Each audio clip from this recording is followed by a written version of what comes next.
Welcome to Midnight Affairs Tales, where secrets don't sleep. Tell us where you're watching from, then buckle up. And most important, never forget to subscribe to our channel. Starts now. The knock came just after midnight. It was sharp, cold. Not the kind of knock that asked for permission, the kind that came with orders. 10-year-old Jake Harlan sat up in bed, his heart thudding in his chest. He could hear muffled voices downstairs. A deep man's voice. Then his mother's, not surprised, but quiet. Flat. Like someone had been expecting bad news. Jake tiptoed down the hallway, careful not to let the floor creak. From the stairs, he could see them. 2 men in dark uniforms. Military police. One had a folder in his hand. The other stood tall, stiff, holding something Jake could not see. His mother, Elise, was standing with her arms crossed. No tears. No shock. Just silence. "We are sorry, ma'am," the taller man said. "Lieutenant Travis Harlan has been declared absent without leave. Officially, he is classified as missing." Missing? Jake blinked. That word echoed in his head. Not dead. Not captured. Just gone. Elise looked at the folder, then back up at the officers. "So that is it?" she said. "He just ran." The word ran felt like poison. Jake's father was a Marine. He would never run. He was a man who stood tall even when he was afraid. Jake remembered the last hug, strong arms, sandpaper cheek. "I will be home soon, buddy. You take care of your mom." He never came home. Jake stepped into view. "Where is my dad?" he asked. The 2 officers exchanged glances. One kneeled down, but he could not look Jake in the eye. "We do not know, son." Elise finally spoke again. "He is not coming back. You need to understand that." The MP handed her a sealed envelope. Then they were gone. Silence again. Just the sound of the wind brushing the windows. Jake looked up at his mother. She did not look sad. She looked relieved. "Why? Hey, before we dive deeper into this insane twist, let me ask you something. Where are you watching from? Drop your city or street name in the comments. I love seeing how far these stories travel. And if you're still watching, that means you're hooked. So do me a favor. Tap that like button if you're feeling the tension, and subscribe if you want more mind-blowing stories like this. We're on the road to 10,000 subscribers, and your one click gets us closer. I drop new cinematic thrillers every week, full of betrayal, revenge, and twists you won't see coming. All right, back to the story. Jake sat on his bedroom floor, legs crossed, holding a crumpled envelope in both hands. His handwriting was messy, a little shaky from nerves, but the words were clear. "Dear Dad, I miss you. Are you okay? Please come back soon." It was the 5th letter he had written that year. And just like the others, it came back stamped in red, returned to sender. No forwarding address. He was 12 now. 2 years without answers. 2 years of his mother pretending like there was nothing to talk about. Every time he brought it up, she would deflect. "You need to move on, Jake." He made his choice. But Jake did not believe that. Not for 1 second. One night, he was walking past his mother's room when he heard her whispering. Not crying. Whispering. "Brent, you cannot keep calling me. He is gone. This is your fault too." Jake froze. He leaned closer. She said the name again. Brent. It was not the first time he had heard that name. A man had visited a few times, always at night. Clean cut. Strong jaw. Same black truck. Jake had asked who he was. His mother just said, an old friend. But old friends did not whisper on the phone.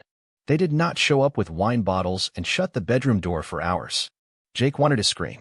Instead, he started writing again. Not to his father. This time, to himself. "She is lying. I do not know why. But I am going to find out." He started hiding things. An old phone with a voice recorder. A notebook he kept behind his dresser. He logged dates, times, license plates. And one day, something strange happened. He went to the mailbox before school. Opened it. Inside was a small, sealed envelope addressed to him, with no return name. Inside was a photo. His father. Standing in uniform. Taken recently. Jake could feel it in his chest. This was not over. Not even close. Jake came home from school one day to find his entire bedroom moved. The posters were gone. His desk was empty. His video games were in a cardboard box near the door. Confused, he ran to find his mother. She was in the kitchen, pouring wine. Smiling. "What happened to my room?" he asked. "Oh," she said casually. "We needed space for a guest. You are in the office now." The office was half the size. No windows. Just a cot and a desk. Jake stormed back into the hall. That was when he saw it. The man. Brent. He was in the hallway, carrying one of Jake's old trophies. Soccer. He smirked. You are Jake, right? I am Brent. Jake did not respond. Brent stepped closer. Look, kid. Your dad. He left. I am not trying to replace him, all right? But your mom and I are close. You will get used to it. Jake stared. You are not my dad. Brent's smile faded. Yeah, and he is never coming back. Remember that. Later that night, Jake could not sleep. He heard laughter downstairs. Glass clinking. Music. His mother, laughing louder than he had heard in years. He walked down the stairs slowly. Quietly. He stopped at the bottom when he saw Brent pinning his mother against the kitchen wall, kissing her. She giggled, pulling him in close. Jake's stomach turned. As he crept back up the stairs, something inside him changed. It was not just sadness anymore. It was fire. He opened his secret notebook and wrote in bold letters across a new page, "If he is never coming back, then I am going to find out why." And he asked himself a question he would not stop chasing for the next 10 years. What if my father never left at all? Jake turned 12 in silence. No cake. No candles. Not even a happy birthday from his mother. She had been too busy setting the table for Brent. He came over with steaks and wine, acting like he belonged there. Jake sat at the far end of the table, his arms crossed, watching his mother laugh at Brent's every joke. Halfway through dinner, Brent wiped his mouth and looked at Jake. Hey, he said, reaching under the table, got you something. He pulled out a small key and slid it across. Go look in the garage. Jake stood up slowly, his stomach tight. He walked outside and opened the garage. It was a bike. Brand new. Red. Shiny. Expensive. And it meant nothing. Jake stared at it for a moment, then walked back inside. Did you like it? Brent asked, smiling. Jake looked him dead in the eye. You are not my dad. Do not act like you are. Brent's jaw tightened. His smile faded. You should show some respect, he said, low and cold. Jake's mother jumped in. Jake, apologize. For what? For missing my real dad. The air turned heavy. Brent pushed his chair back and stood up. I do not care if you like me, he said, voice hard now. But I live here, so you better learn how to deal with that. Jake stormed off. That night, he took a hammer from the shed and walked into the garage. One by one, he smashed the bike's mirrors. Then the spokes. Then the frame. Metal bent under the force of every hit. He did not cry. He did not speak. He just kept going until the whole thing looked like nothing. The next morning, Brent saw the wreck and yelled. Jake stood on the porch with a blank face.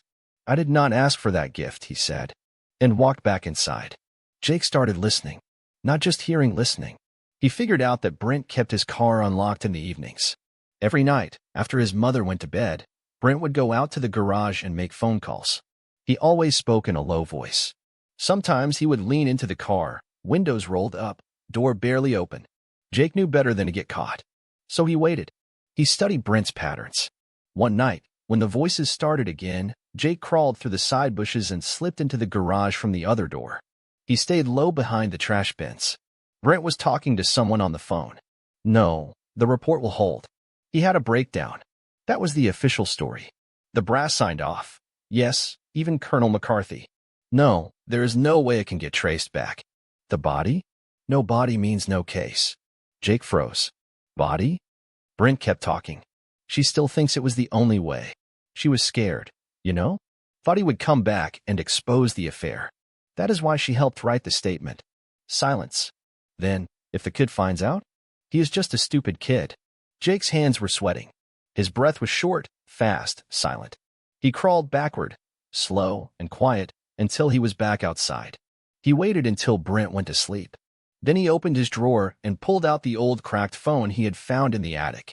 It still worked. Barely. But it had a voice recording app. The next night, he recorded everything.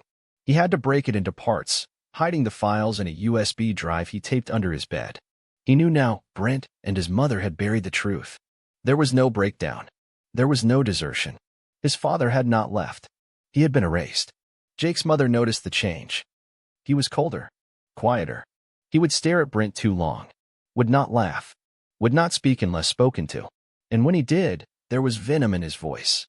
Brent noticed too. One evening, Jake was watching television when Brent sat beside him. Too close. The remote slipped from Jake's hand. Brent picked it up, but held on to Jake's wrist just a second too long. You think you're smart, huh? He said. You know what happened to your father? Jake did not blink. Yes, he said, and I am going to prove it. Brent's face shifted. For a moment, something darker flashed in his eyes. Then his grip tightened, just for a second, enough to leave a mark. Jake yanked his arm away. Later that night, he snuck into Brent's SUV while they were eating dinner. The glove box was locked, but the backseat compartment was not. Inside, under a pile of random papers and a spare uniform jacket, was a locked metal box. Military grade. Thick. He tried to lift it, too heavy to move quietly. He opened the top flap of a folder that had been slid inside the side pouch. The label read, Classified, Operation Nightfall. Jake stuffed the folder under his shirt and slipped out. Back in his room, he opened it slowly. There were reports, field orders, and something that made his blood turn cold, a psychiatric evaluation form with his father's name on it, stating he was emotionally unstable and a threat to others. Signed by Brent. Jake's hand shook as he put everything back together and hid the folder under the floorboard. They had made his father look insane. They had taken everything from him, and now they were watching him. Jake knew what he had to do next. He had to disappear, just like his father had. But this time, he would come back with answers. The house was quiet, but Jake's mind was loud. Every word Brent had spoken in that garage call echoed through his head. The report will hold. She helped write the statement. No body means no case.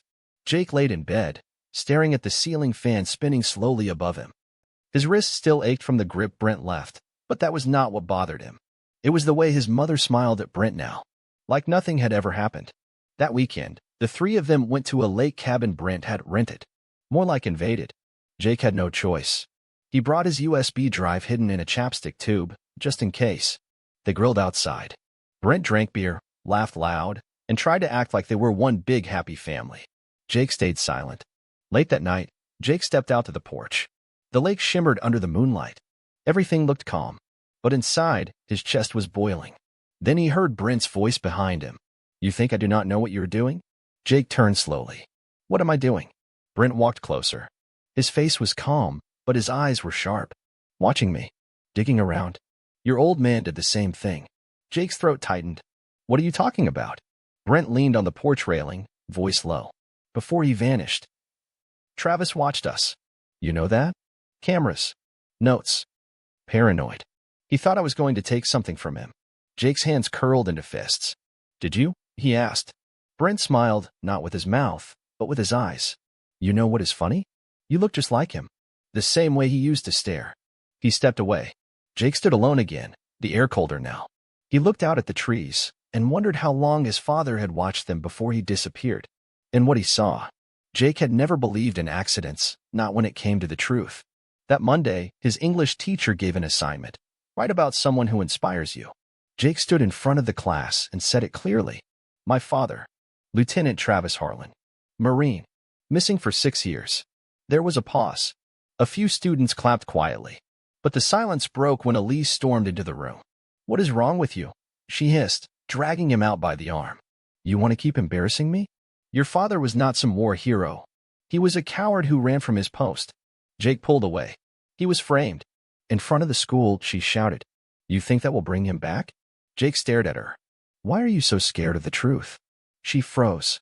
For the first time in a long while, her face cracked. That night, Jake searched every inch of the attic. He found an old shoebox buried behind dusty insulation. Inside, a stack of letters. Yellowed with age. All sealed. All addressed to her. From Travis. He opened one. Elise, I know what you did. Brent is lying to you. I have proof. But I need you to listen to me before it is too late. Jake's hands trembled. The letters were never opened. She had known. All along. He stormed downstairs and slammed the letters on the table. I found these. Why did you lie? She stared at them. Then at him. No tears. Just a slow breath. Because I chose the life I wanted. And he was going to ruin it. Jake felt like the room tilted sideways. You destroyed him. No, she said, ice cold. He destroyed himself. I just made sure we were not pulled down with him. Jake turned and walked out of the house. He did not come back that night. Jake's phone buzzed the next morning. No number. Just a message. Locker 48. Union Station. Use code 1397. He stared at it, hands sweaty. This was not spam. It felt real. Too specific. He skipped class and went straight to Union Station.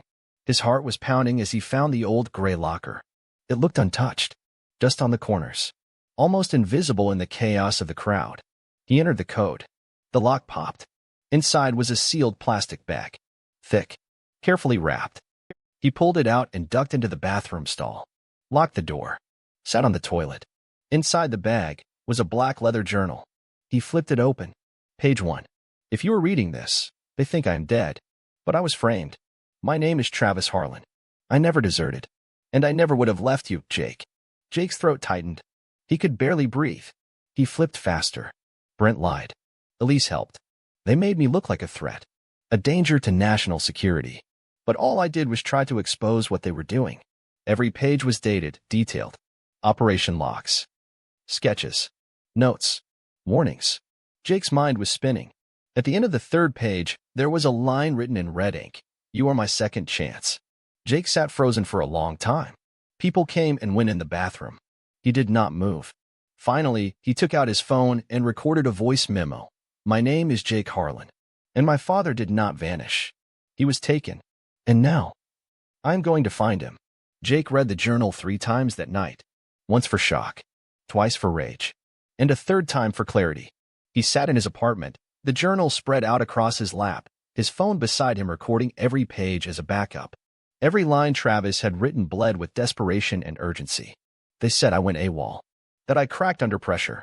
But the truth is I was silenced. The journal described an operation called Nightfall. It was not just a military mission. It was a black-budget transfer of weapons, orchestrated by Brent and a few high-ranking officials. Travis had been assigned to observe and report, but he found out too much.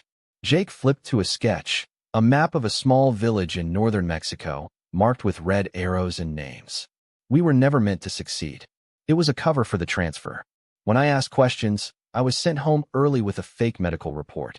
Jake remembered the folder he had taken from Brent's SUV, the psychiatric report. It was all planned. On the last page of that entry, Travis had written, if I had stayed quiet, I would be alive in your eyes. But I chose truth, and truth costs everything. Jake sat back, staring at the wall.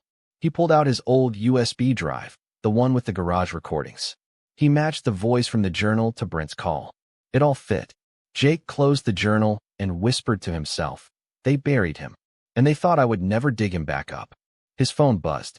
It was an unknown number. One text. We need to talk. Tomorrow. Sunset.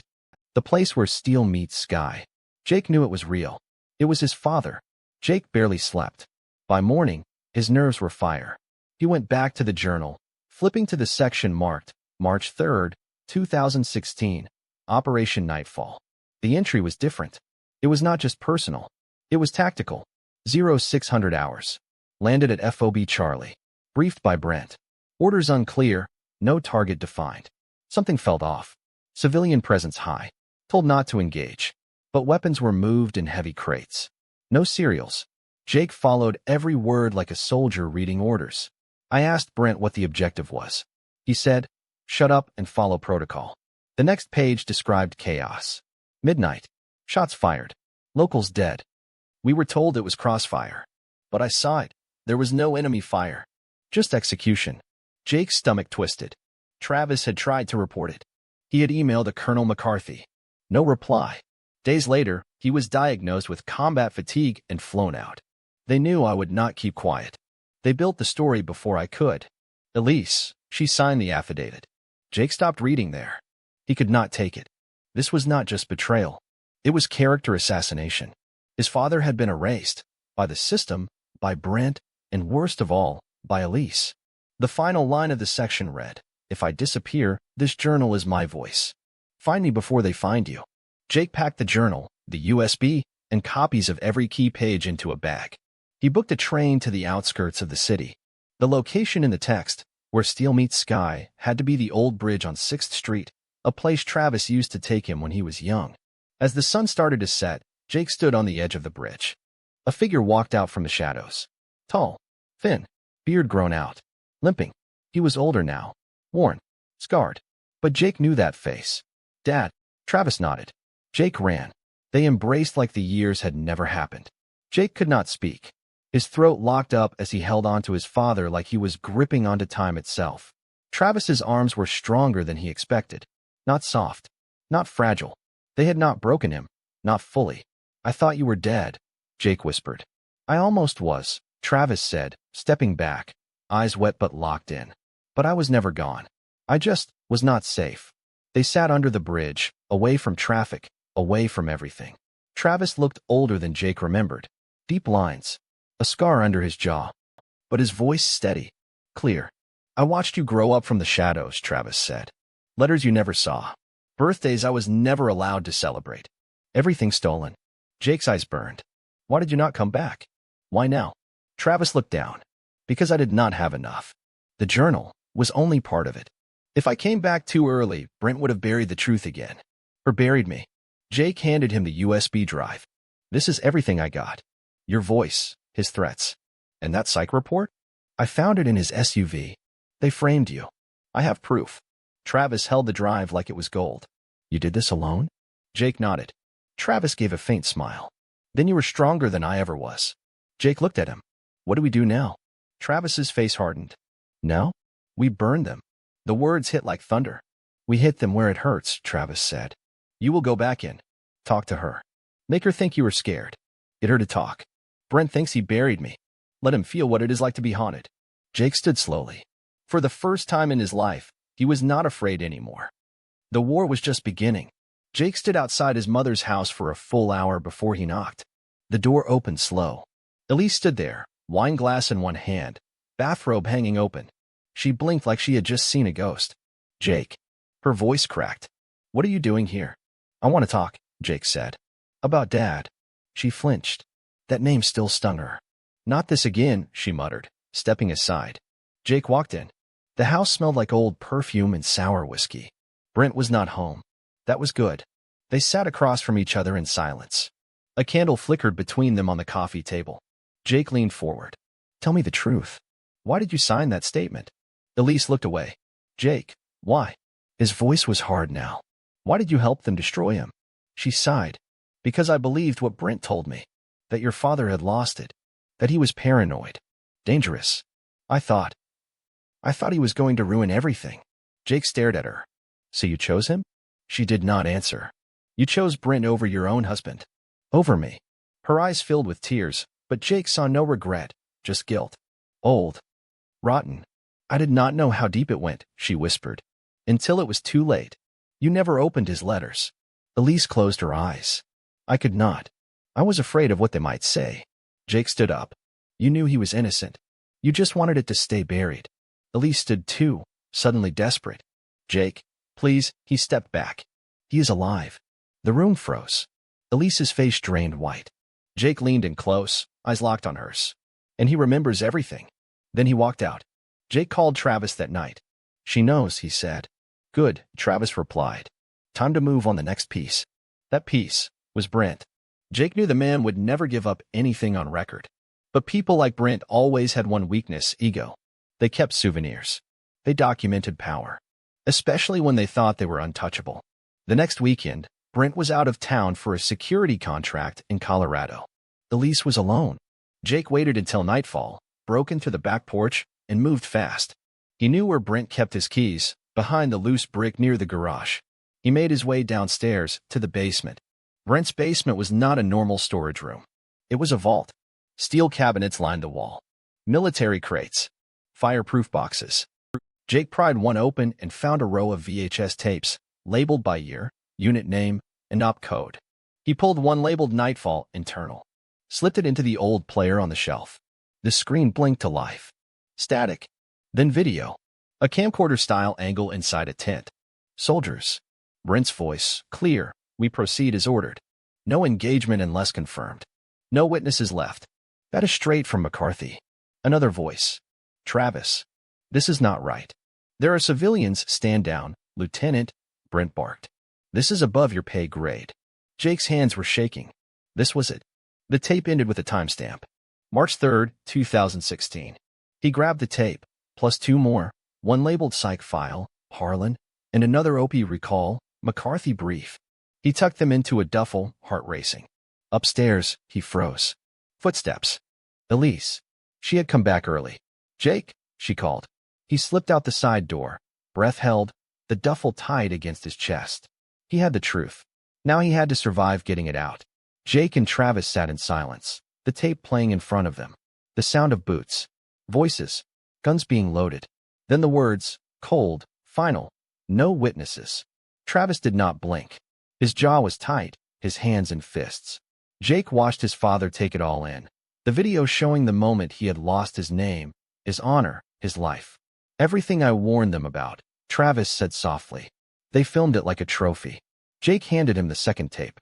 This one has your psych file, he said. Travis nodded. Let us see what story they told the world. They watched it together. Brent sitting at a desk, speaking to the camera. Lieutenant Harlan has shown repeated signs of erratic behavior. Paranoia, insomnia, insubordination. He accused fellow officers of treason without evidence. Jake felt his stomach turn. On screen, Brent leaned forward. I believe he may become violent. He should not return to field duty. Travis turned off the tape. Now you know, he said. They erased me with a camera and a pen. Jake looked up. We can go to the media. Travis shook his head. Not yet. Brent still has people. We need someone bigger. Someone who has been waiting to burn him. Jake paused. What about Colonel McCarthy? Travis's eyes narrowed. He signed off on Nightfall. If we can tie Brent to him, we can bury them both. Jake nodded. There is one more tape, he said, pulling out the one marked Opie recall, McCarthy brief. They slid it in. What they saw next made Travis stand up straight. Because McCarthy was not just approving the op. He was the one who ordered the hit. This is bigger than we thought, Travis said. And we are just getting started. Jake sat in the back booth of a half-empty diner, flipping his burner phone between his fingers. Rain tapped against the window beside him. The duffel bag with the tape sat next to his leg, zipped tight. Across from him, Travis watched the door. His eyes were alert. Not paranoid, prepared. There was a difference. He knows, Travis said quietly. Jake looked up. Brent? He will know something is off. That tape was not hidden for nothing. If you found it, you will assume I am alive. Jake leaned forward. Then let him come. We have the proof. Travis shook his head. You were thinking like a son, not like a soldier. Brent has power, Jake. Influence. You go public without a shield, and they will call it fake. Or worse, they will say you are unstable, just like they did to me. So what do we do? Travis reached into his coat and slid a small folder across the table. Jake opened it. Inside were photos. Surveillance shots. Brent talking to men outside a private security firm. A building Jake had never seen before. I have been watching him for months, Travis said. He is running something off books. Private contracts. Military clearance. And dirty. Jake frowned. What is this place? It is where we start, Travis said. That night, Jake returned home to grab more clothes. As he stepped up to his apartment, his blood froze. Brent's truck was parked across the street. Empty. Engine cold. Jake rushed inside. Every drawer had been pulled open. His laptop was smashed. The USB drive? Gone. But the tapes, those were still with Travis. Jake stood in the middle of the wreckage. He was not afraid anymore. He was angry. Brent had made a mistake. He had pushed a Harlan too far. Jake met Travis the next morning at the back lot behind a shipping warehouse. He brought coffee. Travis brought weapons. You sure you want to do this? Travis asked, tucking a small pistol into a holster at his ankle. Jake nodded. I want to look him in the eye. They had planned it carefully. Brent held weekly private meetings at a contractor site in an industrial zone. No guards. No cameras. But 2 exits. Travis had watched it for weeks. It was always quiet. Brent trusted the place. Jake walked through the alley behind the building, hard hammering. Brent stood outside the side door, talking to someone over the phone. Laughing. Jake stepped into view. Brent's eyes narrowed. Well, look who grew a pair, he said. I want to talk, Jake replied, voice steady. Alone. Brent hung up. Smirked. About what? Your crazy father's ghost. Jake stepped closer. About the truth. Brent laughed. Truth? Jake, I covered for that man. He was breaking apart. He was going to get people killed. Jake stared into his eyes. You framed him. You set him up and buried him. And now he is back. The smirk vanished. Brent looked past Jake, scanning the area. You are bluffing. Jake shook his head. We have the tapes. The files. Everything. Brent stepped forward, grabbed Jake by the shirt. You do not understand the world you are playing in, he growled. You think justice works with truth? No. It works with leverage. A soft click behind him. Brent froze. Travis stepped out from the shadows, gun aimed. And I just got mine. Brent turned, shocked. Hello, Captain, Travis said. Miss me? Brent's expression cracked. For the first time, he looked afraid. I thought you were dead, he whispered. Travis stepped closer. You made sure of that.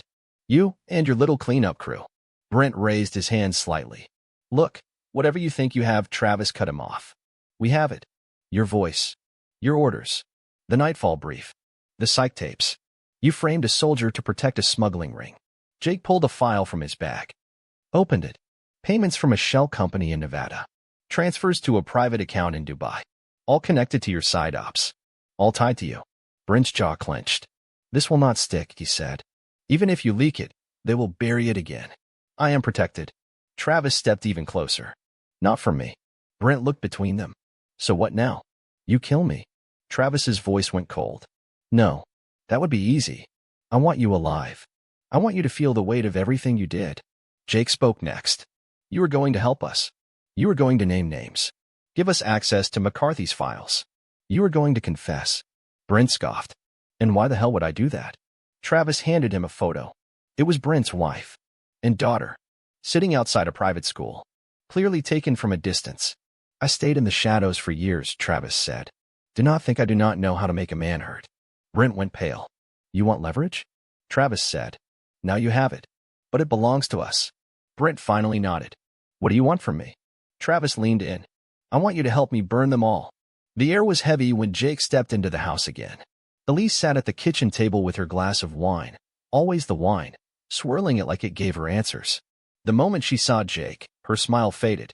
You really are trying to tear everything down, she said. Jake sat across from her without a word. She sighed. You do not understand what it was like. I was alone. Your father was always gone. Brent made me feel seen. Jake dropped a folder on the table. It slid into her wine glass, splashing red across her hand. Inside were the pictures. The offshore transfers. The doctored reports. The man who made you feel seen also made you sign your husband's death certificate. She stared down at the folder, frozen. Jake's voice was low. Do you want to know where he was while you were helping him destroy Dad? Elise looked up slowly. He was filming orders to kill civilians. He was laundering weapons. And when Dad tried to stop it, he buried him. With you. Her lips trembled. He said, it was about protecting the mission. Jake leaned in. It was about power. And you helped him take it. Tears welled up. Real, this time. I never meant for it to go that far. But it did, Jake snapped. And you let it. Elise reached for his hand. Jake, please, he pulled away. Do not try to mother me now. She lowered her head, sobbing. I was scared, she whispered. I thought Travis would come back and hate me. Jake stood. You were right. Jake met Travis at a secluded motel just outside the city. Travis had set up a temporary base in one of the corner rooms, maps pinned to the walls, files laid out like battle plans, burner phones on the desk. Jake threw the folder on the bed. She knows everything. And she is crumbling. Travis barely nodded. He was staring at a flash drive plugged into a laptop. What is that? Jake asked. Travis turned the screen. It was a list of encrypted contacts. Names linked to McCarthy's network, all accessed using Brent's credentials. Brent had turned faster than either of them expected. McCarthy has his hands in contracts across 4 states, Travis said. Private deals disguised as military repairs. Everything feeds into one shell account. Jake looked at the names. So we hit the account? Travis shook his head. No. We leaked the pattern. Let them eat each other. They opened a new audio file, Brent's recorded confession. I kept my mouth shut because I thought it would blow over, Brent's voice said. But the orders came from McCarthy. I signed off on what I knew was illegal. And Travis? He was the only one who pushed back. Jake sat back. He gave it all up. Travis looked down. Men like Brent break when they feel cornered. Now McCarthy will try to erase the damage. Jake nodded slowly. And we will be waiting. They looked at each other, father and son no longer just survivors, but soldiers in a war they never asked for. The screen lit up with a new email. From Brent. Subject, incoming. They know. Rain fell hard that night, hammering the motel windows like warning shots. Travis stood near the door, pistol in one hand, watching the road. Jake was at the desk, uploading the files to 4 separate cloud accounts, spreading the evidence like wildfire across anonymous servers. Do you think Brent told them? Jake asked. Travis shook his head. Brent is not the threat. It is the people who kept him safe. Jake looked up. What happens when they realize the evidence is out? They panic, Travis said. They start cleaning house. Making mistakes. The motel phone rang. Once. Twice. Jake picked it up. Is this Jake Harlan? A deep voice asked. Who is this? I saw the leak. You do not know what you're doing, kid. Jake paused. Who are you? You want justice. I want chaos. McCarthy destroyed more lives than yours. I have eyes inside.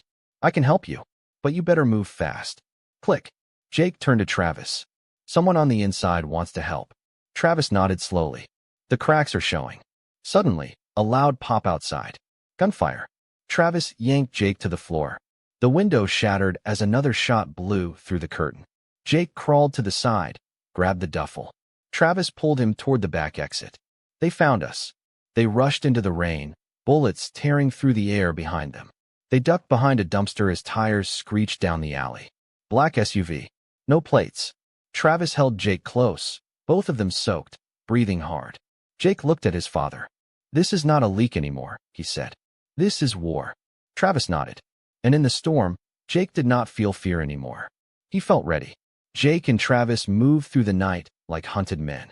After escaping the motel ambush, they kept low, shifting between back roads and abandoned buildings. Travis knew how to stay invisible. But Jake? Jake was starting to understand what it meant to live in the shadows, not out of fear, but by design. They spent the next day inside an old mechanic's shop owned by a friend from Travis's past. It was off-grid, no cameras, no questions. Jake sat at a workbench uploading files to a new hard drive. Across the room, Travis cleaned his sidearm in silence. You think Brent sent them? Jake asked. Travis shook his head. Brent is scared. But someone else pulled the trigger. Someone who knows the leaks are real now. Jake looked down. They tried to kill us. They failed, Travis replied, calm as steel. Now they will get desperate. The clock ticked past midnight. Jake leaned back, exhausted but wired. Everything they had gathered, Brent's confessions, the video evidence, McCarthy's operations, it was ready. One more move, and the entire house of cards would fall. But as Jake walked toward the back office, his phone buzzed. Unknown number. One new voicemail. He played it. A voice panicked. Familiar. Jake, it is Brent. They're on to me. I gave you everything, I swear. But McCarthy knows. He sent people after me. I did what you asked. But you need to the call cut out. Static. Jake's eyes narrowed. He rushed to Travis. Brent tried to warn us. Something is wrong. Travis stood slowly. Then the second phone rang. This time, it was Elise. Her voice was shaking. They took him, Jake. Brent is gone. I saw them. I saw what they did. Jake looked at his father. This was not cleanup anymore. This was a message.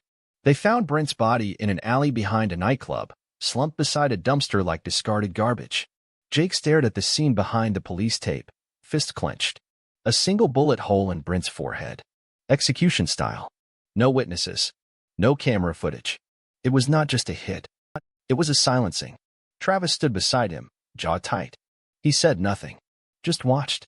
He helped us, Jake said quietly. Travis did not look away from the body. And that is exactly why he is dead. Jake took a step back. We pushed too hard. We exposed him, and it killed him. No, Travis said. They killed him because he knew too much. That was always going to happen. The moment he stopped being useful, he became dangerous. A detective approached them, plain clothes, mid-40s, sharp eyes. You his family? He asked. Jake looked him in the eye. No, but we know who did this. The detective raised an eyebrow. Is that so? Travis handed him a sealed envelope. Evidence, not copies. Originals. Take it straight to the district attorney. Do not let anyone else see it. The detective glanced at it. What is this? Jake answered, firm. The reason Brent died. That night, back at the shop, Jake could not sleep. He stared at the monitor, scanning every file, every video, every transfer. He saw it now. The structure. The machine. The way McCarthy kept his people loyal, fear, silence, control. And Brent was their first casualty. Jake looked at the board on the wall. McCarthy's name was circled in red. He grabbed a marker and added one word beneath it. Next. Jake and Travis knew what came next would not be easy. McCarthy was still insulated, sitting behind layers of suits, agencies, and contracts. But the body count was rising. and the press had started asking questions. 2 military contractors disappeared in a week. 1 whistleblower dead. Jake stood outside a news building downtown, holding a flash drive with everything on it. Travis walked beside him, wearing a hat low over his face. "You really trust them?" Travis asked. "No," Jake said, "but we are out of time."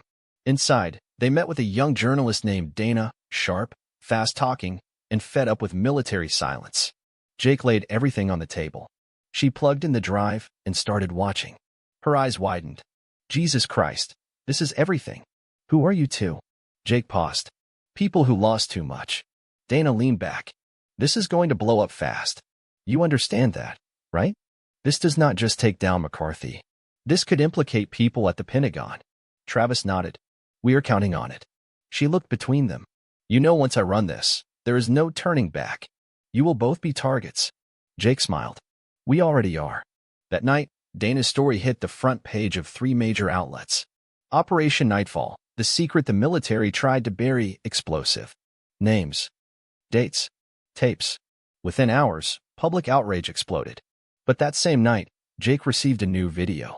Anonymous. Sent through a ghost email. He opened it. The screen lit up, darkroom. A man tied to a chair. Bloodied. Barely conscious. It was Colonel McCarthy. And a voice said, "You made a mistake, Jake. Now we are coming for you." The morning after the video dropped, the news was chaos.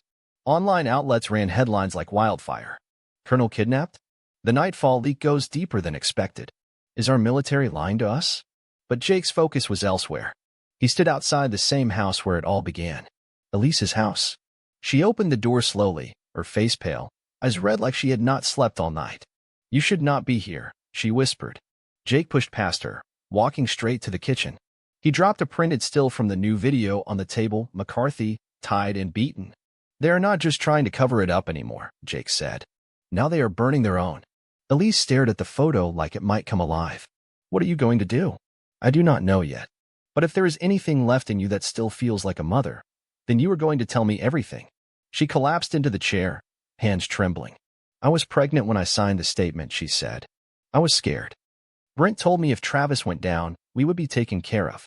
He promised protection, money, a future." Jake's jaw tightened. "And what did Dad get?" Her voice cracked. "Buried." Tears ran down her face, but Jake did not comfort her. She reached out. "Jake, please. I did not know it would go this far." "You helped them kill him," Jake said coldly. "And now that he is alive, you have to live with what you did." He turned to leave. Her voice followed him. "Jake, what if they come for you next?" He paused in the doorway. "Then I will remind them that ghosts do not run. They fight." Jake and Travis regrouped in an abandoned warehouse near the border, a fallback location Travis had used during his years underground. The mood was different now. Not just urgency, but pressure. The story was out. The world was watching. But McCarthy's video had flipped the game. "We are not just dealing with politics anymore," Travis said. "This has become personal. Whoever took him, they are not government. They are mercs. Off-grid." Jake paced near the wall, studying the maps. Then who are they working for? Someone cleaning house. Someone with more to lose than McCarthy. Travis pulled out a case and opened it. Inside, a tactical vest, encrypted comms, and a badge. Fake credentials. "Put that on," Travis said. "You are not just my son anymore. You are walking into their world now." Jake hesitated, then suited up. They moved out at night. Their target, a private military base run under a fake defense contract, the same one Brent had visited weeks before. Jake posed as a junior analyst, carrying an internal memo forged by Travis. Inside, he saw it all. Trucks loaded with black crates. Men training in silence. Photos of Travis pinned on a board, marked deceased, and now scratched out. But one photo made Jake stop. It was him. A surveillance shot. Walking into Dana's office. They knew. He whispered into the mic, "They have my face." Travis replied calmly, "Then it is time we show them yours." Back at the warehouse, Jake dumped the camera footage he had stolen from the base. Hours of encrypted video. One clip caught his attention, a room, heavily guarded, with a man strapped to a chair. McCarthy. Still alive. Jake enhanced the audio. A voice filtered in, not McCarthy's. American. Cold. Calm. "You want out? Give us the original leak source. Who has the master file?" McCarthy coughed blood. "I do not know. I swear, a hard slap. Jake leaned closer to the screen. That voice, he said. It is familiar. Travis stepped in. His face dropped. I know that voice, he muttered. Miles Keegan. Jake looked confused. Who was that? Travis's eyes were locked on the screen. He was my second in command. A friend. I thought he died in the ambush. But if he is alive and working for them, Jake cut in. Then you were never the only target. Travis nodded slowly. No. Nightfall was never about me. I was the scapegoat. But Miles? He was the architect. Jake stared at the screen as the voice repeated, Give us Jake Harlan, or you do not leave this room. They drove through the desert in silence. Jake sat in the passenger seat of Travis's rusted SUV, watching the sun sink over the sand like a slow bleed. His mind raced with everything they had seen. The footage of McCarthy, the voice of Miles Keegan, the revelation that Travis had not been the only target. Why would he do it? Jake finally asked. Miles was your second in command. He served with you, trusted you. Travis kept his eyes on the road. Because Miles was not just a soldier. He was a survivor. He never fought for the mission. He fought for the profit. Jake clenched his fists. So Nightfall was his creation? Brent followed orders. McCarthy gave cover. But Miles built it. He designed the cover-ups, the shell contracts. He made sure no one could trace it. And when I got too close, he cut me out. Jake turned to him. So why show his face now? Travis's voice dropped. Because he wants you. They pulled off the road and entered a small, quiet trailer park just outside the state line. There, in the last unit, lived a man named Raymond Hodge, the only other soldier from Travis's Nightfall unit who had survived and disappeared. Raymond opened the door with a trembling hand. Older, rougher, haunted. I told myself if you ever showed up again, he said, I would shoot you. Travis raised his hands. I would not blame you, but we are not here to fight. Raymond looked at Jake. That your boy?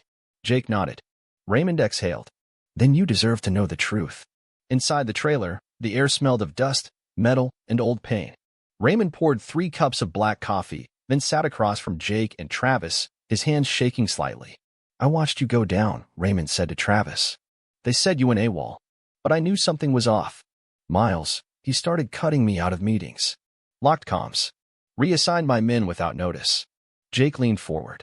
Did you ever confront him? Raymond nodded. Once. In private. I told him what he was doing was treason. He smiled and said, It is only treason if we lose. Travis looked at Jake. That is Miles. Raymond continued. The night before the extraction, I found out they were moving weapons. Crates filled with prototype gear, stuff that was not even supposed to exist. I was going to report it. But you didn't, Jake said. Raymond's eyes lowered. I tried. They tapped my comms. Flagged me as mentally unfit. Sent me home early under fake psych evals. Jake sat back, stunned. Same thing they did to my dad. Raymond nodded. Because it worked. And once I was out, I disappeared.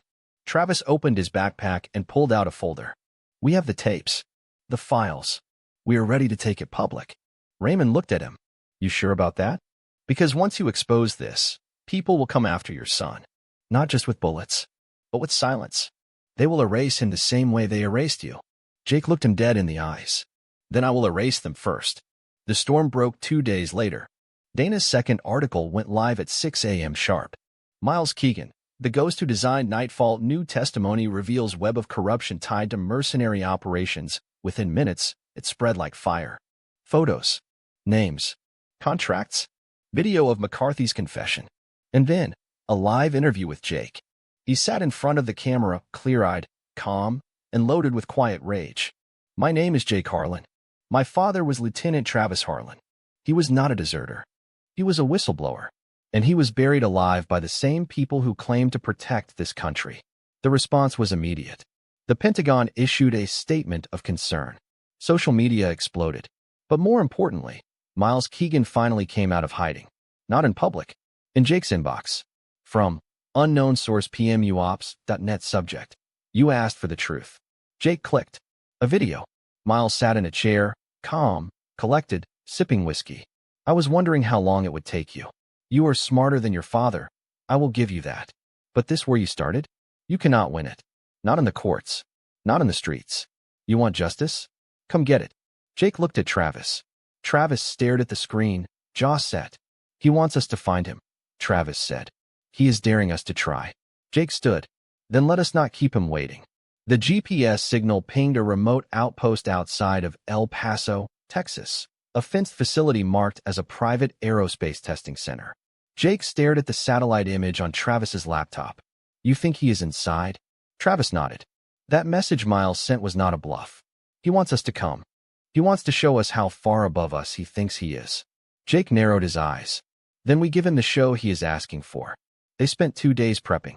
New identities, tactical gear, silent weapons, hidden transmitters. Jake trained every hour with Travis, disarming drills, field movement, hand-to-hand tactics. You do not hesitate, Travis told him. This is not revenge anymore. This is survival. The night they moved, the air was dry and electric with silence. They slipped past the fence just after midnight. No alarms. No guards in sight. Too quiet for a base with that kind of funding. Inside, they found it. Rows of servers. Locked files. Miles's operation was not just surviving. It was thriving. Black Ops. Offshore payments. A ghost army moving in shadows. Jake found a file folder marked Harlan Endgame. Inside were surveillance shots of him and Travis. Dates. Locations. Even conversations transcribed. He swallowed hard. They have been tracking us this whole time, he whispered. Then a door creaked open at the far end of the hall. A voice echoed. I knew you would come. Miles Keegan stood in the doorway like he had been expecting guests at a dinner party. Taller than Jake imagined. Hair gray now, but his posture still perfect. Not military. Predatory. He walked toward them slowly, hands raised, unarmed. I never wanted it to end like this, he said. But the truth is, you were always going to chase ghosts. That is the Harlan blood. Travis kept his gun raised. You buried me. You lied to the world. No, Miles said. I preserved the world. You were going to blow up something bigger than you understood. Jake stepped forward. You sold weapons to warlords. Killed civilians. Framed your own men. Miles looked at him with something almost like pity. You still think this is about a single operation, he said. Nightfall was just a symptom. The machine behind it runs deeper than names on a contract. He reached into his pocket slowly. Jake flinched, but Miles only pulled out a remote. With a click, the walls behind him lit up, screens showing feeds from across the country. Private security teams, cargo transports, men training in full combat armor. Jake whispered, it is a private army. Miles nodded. One not bound by law. Or conscience. Travis stared at him. You are building your own war. I already have, Miles replied. Suddenly, a flashbang burst behind them. Jake dropped. Travis rolled. But men flooded the hallway from both sides, armed, armored, silent. Miles turned and walked away. Take them alive, he said. I want the sun to understand what sacrifice looks like. Jake and Travis were thrown into separate holding rooms. No light. No sound. Just cold steel and the quiet hum of something far worse behind the walls. Jake sat alone, wrists zip-tied to the chair. Hours passed. Then the door opened, and Miles walked in. Your father will not last long under pressure, he said calmly. He thinks he is still a soldier. But I know better. Jake looked up. If you kill him, you lose. Miles laughed once. No, Jake. I win. Because when I destroy your proof, and your story gets labeled a conspiracy theory, no one will remember what Travis tried to do. Not even you. Jake stayed calm. You know what your mistake was? Miles raised an eyebrow. Jake smiled slightly. You taught us how to fight. Suddenly, a loud thud echoed through the corridor. Then another. Then boom. An explosion rocked the building. Alarms blared. Red lights flashed. Jake looked up just in time to see the door blow off its hinges. Travis stormed in, bleeding but alive, shotgun in hand. Let's go, he said. Jake ripped off the zip ties, grabbed the flash drive Miles had dropped. They ran. Through smoke. Sirens. Falling metal. The facility was coming down. But in the chaos, they found it, the master server. A glowing monolith of data. Jake slid the drive into the port, started the download. Travis covered him, fending off guards. Files poured in. Names, missions, bank accounts, proof that would bury them all. Then a voice crackled over the intercom. Miles, you will never make it out alive. Travis grinned at the camera. Watch us. They made it out just as the fire reached the core. The building exploded behind them, sending metal and smoke into the night sky. Jake and Travis rolled behind a dune, coughing, bruised, but alive. The drive? Still intact. They returned to Dana with the data. What came next was like a second detonation, but this time in public. Leaked documents, news reports, live testimony from Raymond. Jake's face was everywhere. The son who brought down the Shadow Army. Congress opened an investigation. Miles Keegan? Gone underground. A manhunt launched, but no trace yet. But his empire? Burned. Travis stood beside Jake at the press conference. No cameras, just microphones and thousands watching live online. He spoke simply. I was erased. My son brought me back. Dana leaned in, voice quiet. Do you know what happens next? Jake looked to the horizon. We finish what we started. The fire was not just in the desert. It was everywhere. Jake sat in Dana's studio watching the fallout unfold in real time. Major outlets were picking up the full Nightfall story. Civilian deaths. Fraud. Black site training. A military command structure quietly feeding private war. And the public was furious. Protests outside defense contractor offices. Congressional subpoenas. Military officials trying to distance themselves from McCarthy, from Brent, from Miles. But none of it felt like victory. Travis stood behind Jake, arms crossed, watching the screen where his name flashed beneath the headline. Lieutenant Travis Harlan fully cleared of all charges after 8 years. Do you feel anything? Jake asked. Travis shook his head. Not yet.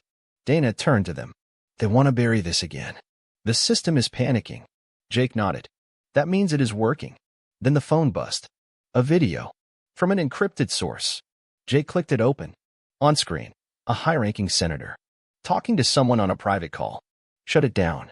All of it. If Harlan keeps pushing, we make him the threat again. Jake's jaw tightened. They are still playing the same game. Dana smiled. Then we crashed the board. The courtroom was packed. Media everywhere. Protesters outside. Military presence heavy.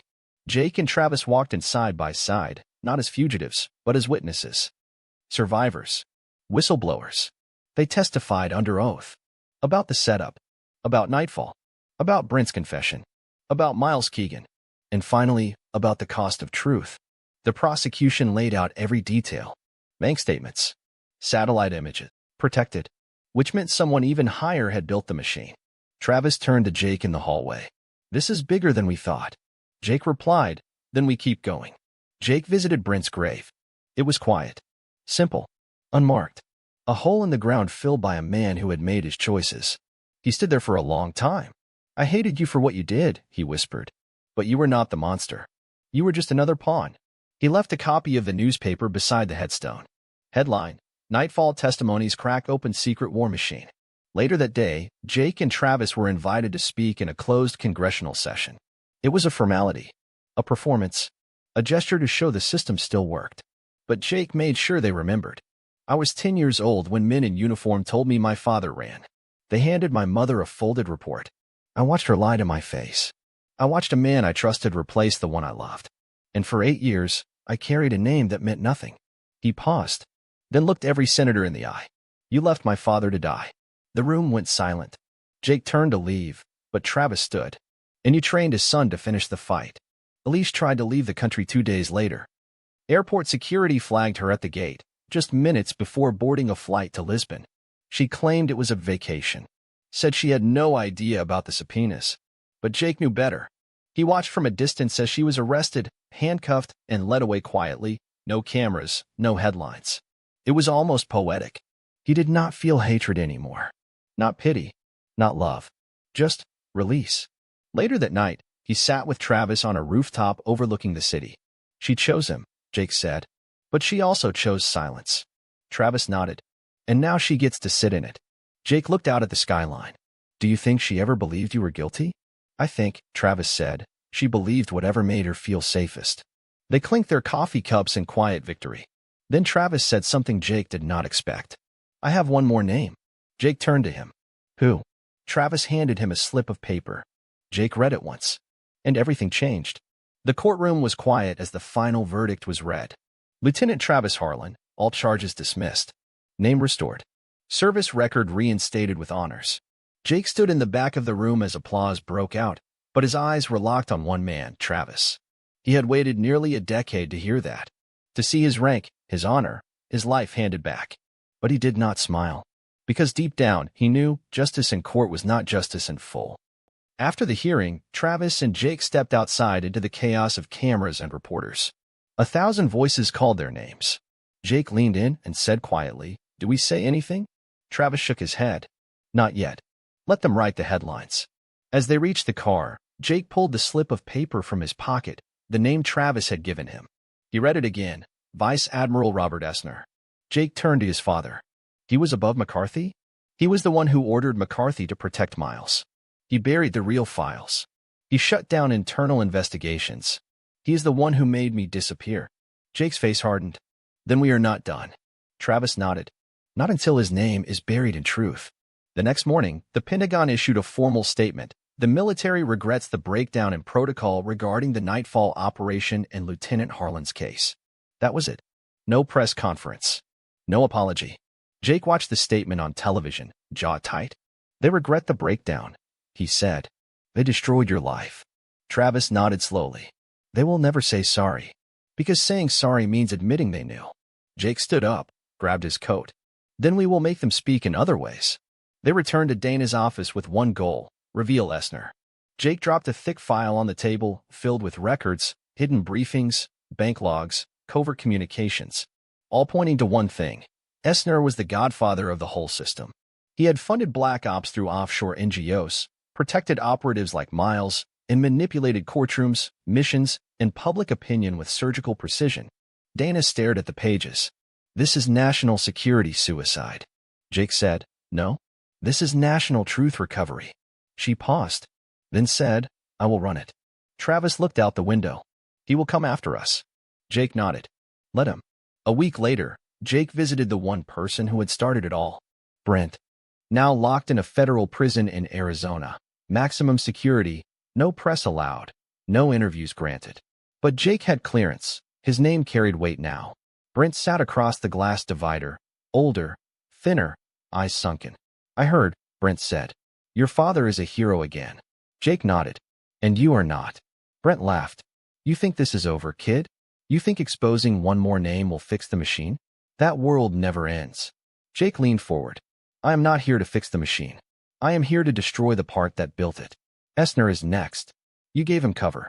And now he has no one left. Brent shook his head slowly. Essner is not just a name. He is an institution. Jake smiled. Then I will bring the whole institution down. Brent's voice cracked. Do you know what he will do to you? Jake stared into his eyes. I am not afraid of men who hide behind titles. 3 days after the Essner files went public, Travis vanished. No note. No message. Just gone. Jake searched everywhere, called every contact, scanned every CCTV feed he could get access to. Nothing. He sat in the apartment, staring at the empty chair across from him, the one Travis had always claimed during late-night planning sessions. Then, a package arrived. No sender. No label. Just his name. Inside, a folded American flag, a clean dog tag, and a handwritten note. You gave me my life back. Now use yours. Dead Jake sat frozen, holding the tag in one hand and the flag in the other. He knew what it meant. Travis was not running. He was giving Jake the chance to live without the weight of war. But Jake also knew something else. Travis was not done. He was out there, watching, waiting, making sure Jake would finish what they started in his own way. Weeks passed. Jake kept moving city to city, following trails, meeting with activists, journalists, even quiet insiders who once worked under the Nightfall umbrella but had long lost their faith in it. He was no longer hiding. He was leading. The media now referred to him as the son who didn't stop. Someone even painted a mural of him and Travis in downtown Los Angeles, tagging it with "Truth leaves no orphans." But Jake rarely looked back, because forward was where his father's ghost pointed. One night, back at his apartment, he opened the last page of Travis's journal. The page was torn at the top, like it had once been ripped out, but someone had taped it back in. At the center, written in clean black ink, sometimes surviving is the loudest revenge. Below that, a question. If they tried to silence your story, would you still speak? Jake stared at it for a long time, and he knew the answer. Jake walked into a quiet bookstore and bought a leather-bound journal identical to his father's. That night, he opened the first page and began to write. My name is Jake Harlan. My father did not vanish. He was stolen. His silence was manufactured. His disappearance designed. But he lived. He fought. And I watched him rise. The pen moved quickly, no hesitation. He taught me that justice is not given. It is taken. That truth has a cost. And that sometimes, revenge is not about hurting them back. It is about healing the part of yourself they tried to break. He paused, then underlined a single line. We are not defined by what they did to us. We are defined by what we did back. Jake closed the journal. He was not chasing ghosts anymore. He was becoming the man they could never kill. And his story was just beginning. Jake stood at a quiet military memorial outside Virginia. A new name had been etched into the wall. Lieutenant Travis Harlan fought in silence. Died in truth. Jake placed a folded flag beneath the plaque, and beside it, his own journal. I do not need to carry it anymore, he whispered. You gave me what I needed. Behind him, the world moved fast. Headlines, trials, arrests. Vice Admiral Robert Essner had resigned. The secret networks Miles Keegan built were being hunted. But Jake? Jake was calm. Not because the war was over, but because the people watching knew it had been real. He turned to the camera. Voice steady. Eyes clear. My name is Jake Harlan. This was not just my story. It was a story stolen from thousands of soldiers, families, names buried in silence. So I have one final question for you watching right now. If they erased your family's truth, would you fight back? He paused, then smiled. Tell me in the comments, where are you watching from? I want to know who hurt us, and who will carry the next story. If this story hit your heart, if you felt the war, the loss, the fire, then go ahead, gently tap that like button, subscribe if you want more, and share this with someone who needs to be reminded. Some ghosts don't vanish, they rise. I will see you in the next thriller. Another epic. Another revenge story. Until then, take care of your truth. Fade out.